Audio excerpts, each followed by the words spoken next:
Hey everybody, I'm on a hike up above Phoenix, Arizona. A couple of days ago in San Francisco, my phone was stolen. Now I'm on tour for another 2 weeks, so I can't really live without that thing. It's where I run a lot of my business. So I called up my service provider. And let's face it, cell phone providers are not necessarily known as having the greatest customer service. So I call them up, I don't expect a lot. I'm told by the first person I talked to, can't send new phone to the United States. Talk to the second person, I said, well, send me a SIM card, I'll buy a new one here. Can't send SIM cards to the United States. I get bumped up to the manager, I'm talking to her, name is Penny.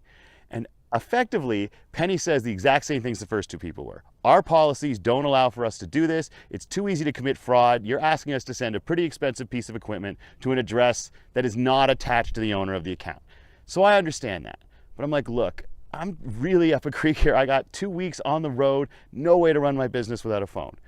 And at this point, Penny says, here's what I'm gonna do. And she actually says this, how about I take accountability for this to the very top?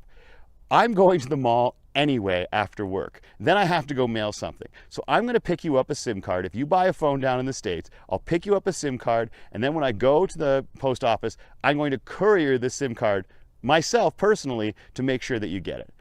And I was so desperate to get a phone, but I still, like, someone going that far out of their way for me, I almost didn't want to say yes.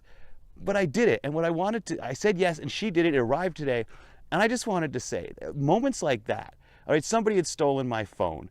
I had a string of some pretty lousy stuff happening, even though it wasn't a bad trip overall. There were just these little things, annoyances over and over again that seemed to be piling up, even though there was no one big thing. And then this individual just went so far above and beyond. And a couple of years ago, a friend of mine contacted me and said, I have an event I'd love you to do. And it doesn't pay anything, but it's really karmically lucrative.